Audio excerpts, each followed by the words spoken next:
Hello everyone, இன்னைக்கு video என்னன்னா வாழைக்காய் சிப்ஸ் தான் பார்க்க போகிறீங்க. இந்த வாழைக்காய் சிப்ஸ் கன்னியாகுமரி ஸ்பெஷலும் கூட. இது எப்படி பண்ணுறதுன்னு பார்ப்போம். இதுக்காக முதல்ல ஏத்தம் வாழைக்காய் எடுக்கணும். நான் இப்போ எடுத்து வச்சுருக்க வாழைக்காய் பார்த்தீங்களா, செம்ம ஃப்ரெஷ்ஷாக க்ரீனாக இருக்குது. இதுக்கு காரணம் இது எங்கள் வீட்டுக்கு பக்கத்தில் ஒருத்தங்க வாழை நட்டிருந்தாங்க, அவங்க தந்தது தான். அதனால தான் இவ்வளோ ஃப்ரெஷ்ஷாக கிடச்சிது. இல்லைன்னா கடையில் வாங்கினா இவ்வளோ ஃப்ரெஷ்ஷாக கிடைக்காது, கொஞ்சம் அடிபட்டதாக தான் இருக்கும். இந்த வாழைக்காயெல்லாம் எடுத்து எப்படி இதை கட் பண்ணுறதுன்னு பார்ப்போம். ஃபஸ்ட்டு இதை தொலியை உரிக்க போகிறேன். அதை எப்படி உரிக்கிறதுன்னு வாங்க பார்க்கலாம். முதல்ல ஒரு வாழைக்காவை எடுத்துகிட்டு மேல் தண்டையும் கீழையும் கட் பண்ணிவிட்டு நேராக ஒரு கோடை போட்டு தொலியை உரிக்க ஸ்டார்ட் பண்ணணும்.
அப்படியே ஒவ்வொரு காயையும் தொலியை எடுத்துட்டு இதே மாதிரி எல்லாத்தையும் சேர்த்து வச்சு வாஷ் பண்ணி எடுத்து வச்சுருங்க.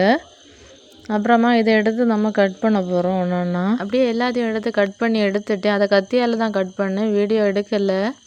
இதை சீவுறதுல வச்சு சீவினா ரொம்ப நைஸாக வந்துடும். அது வாழைக்காய் சிப்ஸு கரெக்டாக இருக்காது. மற்ற சிப்ஸுக்கெல்லாம் அதை நைஸாக சீவுறது கரெக்டாக இருக்கும். இந்த சீவிலெல்லாம் அப்படியே எடுத்து வச்சுட்டு பாத்திரத்தை எடுத்து ஸ்டவ் ஆன் பண்ணி வச்சுட்டு எண்ணெய் எடுத்து ஊற்ற போகிறேன். எண்ணெய் கொஞ்சம் திக்காக இருக்குது, ரொம்ப குளிர் டைம் ஆனதுனால அது கொஞ்சம் உறைஞ்சிருக்கு. அதை அப்படியே வச்சுட்டு இந்த கட் பண்ணி வச்சுருக்க ஸ்லைஸை எல்லாமே எடுத்து அந்த ஆயில் சூடானதும் அதில் எடுத்து போட போகிறேன். இப்போ ஆயில் ரொம்ப சூடாகிட்டு அதனால் எல்லாத்தையும் அதில் மொத்தமாக கொஞ்சம் எவ்வளோத்து ஒரு டைமில் போட முடியுமோ அவ்வளோத்தையும் போட்டு ஃப்ரை பண்ணி எடுக்க போகிறேன். இதில் உப்பு எதுவுமே இப்போ ஆட் பண்ணலை, மஞ்சள் தூள் கூட ஆட் பண்ணலை. ஆனாலுமே இதில் கலர் ரொம்ப மஞ்சியாக தான் இருக்குது.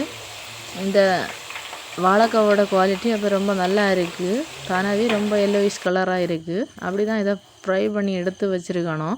வச்சுட்டு லாஸ்ட்டில் மிளகா பொடியும் உப்பும் போட்டு குலுக்கி எடுத்தால் போதும், சூப்பரான வாழைக்காய் சிப்ஸ் ரெடி. நம்ம இதை கட் பண்ணும்போது மட்டும் கொஞ்சம் கட்டியாக கட் பண்ணால் போதும், அதுதான் இதில் உள்ள ஸ்பெஷாலிட்டி. அப்புறம் ஸ்டோர் பண்ணி வச்சோன்னா எவ்வளோ நாள் வேணாலும் இருக்குது. நீங்களும் ஒரு வாட்டி ட்ரை பண்ணி பாருங்கள்.